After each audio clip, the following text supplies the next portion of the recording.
All right, time to go. Big game hunt between the Oklahoma City Thunder and the Indiana Pacers, and the Thunder win this one, 107-99. They win this one, but they are losers of 12 of 18. Sorry, 12 of 18. Ah, man, they were like 13 games above 500 around the All-Star break, or actually 18 games above 500. So here's the question: what's up with OKC, Will? They don't trust everybody they have on the team, and they know they are very top-heavy.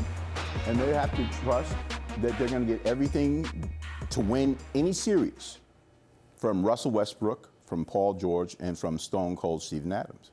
That's it. It's just a matter of That's it. Billy Donovan does not trust the bench. The bench is not strong enough. We know that. We're just talking about Marcus Morris. This is a guy you'd think would be a big-time player for a team like that. 7 minutes tonight. They're trying to figure out the rotations. Are they going to trust, Jeremy Grant to be that guy? Yeah, 19th the fourth guy. Is Dennis Schroeder the guy off the bench?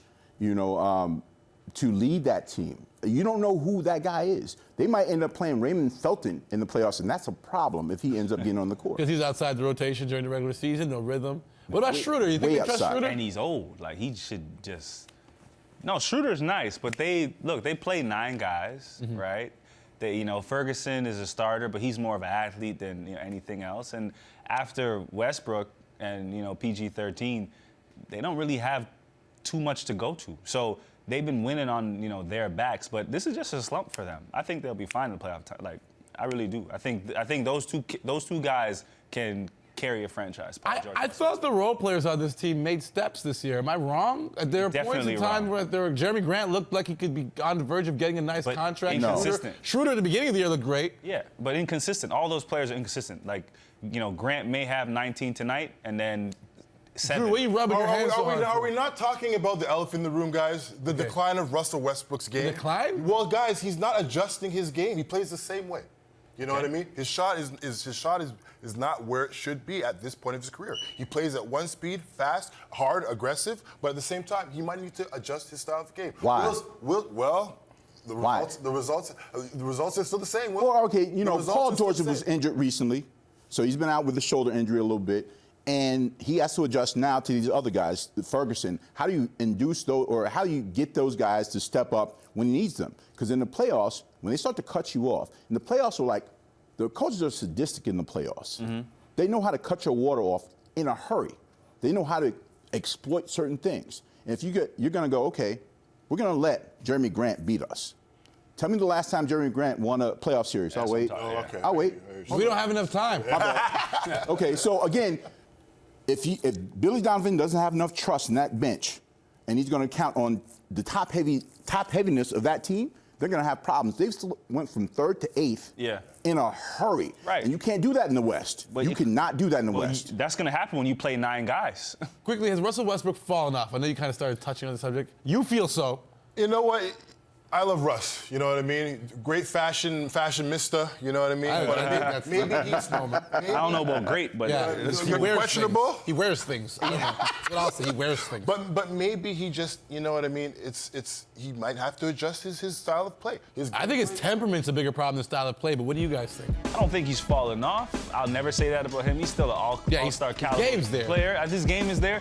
I think his attitude is getting a little better right now. His attitude to me has been, like, I'm gonna do what I want, and that's how it's gonna stay. And I feel like think his attitude, the shot selection, have been. Between those two things, he's gonna do that. Russell Westbrook is the gift and the curse. Right. Okay, and that's what you get with Russell. You'll get a triple-double. Right. But it might take him 45 shots to get there. Right. And you might lose the game, and he won't care. And it would be at the deficit of getting those other guys involved, and that's gonna be a problem in the playoffs. So, okay, the stats look great, and maybe there's some game erosion because of how hard he plays, the knee surgeries and everything else. And as a player, you start to question certain things. You might put on a good face in the public, but when you start thinking about game erosion and, hey, I'm not considering the same way I was a couple of years ago, there are things that go through your mind, and that factors into what you do in the playoffs as well. All right, speaking of the playoffs, it is March 27th, and we are still talking about the Indiana Pacers. Is anyone surprised by this, especially knowing that Victor Oladipo went out, 2 months ago? Yeah. Definitely. Well, yeah. Definitely. I think, when you lose a player of his magnitude, you really think, oh, how is this team going to, sustain?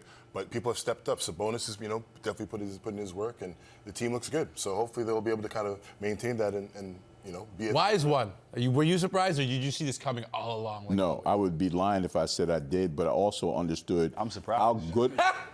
How good of a team they were. All you got to do is watch them the first round of the playoffs last year with Victor. Yes. But you saw a different Bojan Bogdanovic last year. Big time. You saw Thad Young do his thing. Big time. Of course, Sabonis is doing his thing. There's another year on Miles Turner. You got Corey Joseph, who's always steady. I actually thought Miles would be better. So you have a team. Tyreek Evans, too. Don't forget. He's former Rookie of the Year Right. has come in and played his role. Right. And I think because those guys know their roles and they play to those strengths, their mouth. they just play basketball. Yeah. And those guys And are. that's what matters. Okay, so here's the question: is Nate McMillan in your conversation for Rookie of the Year? He should. Sorry, Coach of the Year. He should be. He should be. If he's not, you need to get drug tested. Right. Because it's one thing. It's one thing for them to be third. For them to be third in the East in late March. Yeah.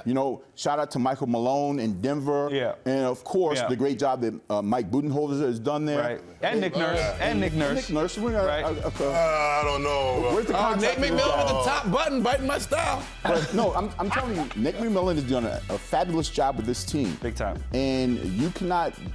People will say, well, he plays in the East, or whatever the case might be. Sure. There's still Philadelphia. There's still Milwaukee. There's still Toronto. Yep. There's still Boston. And Boston is behind them substantially at the end of the season. Right. That's a real thing. So to sustain all this throughout the year, it's hard to imagine him not being at the top of most people's lists for I Coach think of the so. Year. All right, I think we're all in agreement, and at that point, we just stop talking because Okay. there's nothing else to say. We only argue on this show. All right, still more to come. On the other side of the break, we got to talk about March Madness. And is this the greatest freshman? I don't want to. I don't know. Dwayne, I'm not asking that. Every year they ask that. It's a load of garbage. Just another freshman class, but it's going to be a good one. Hang out.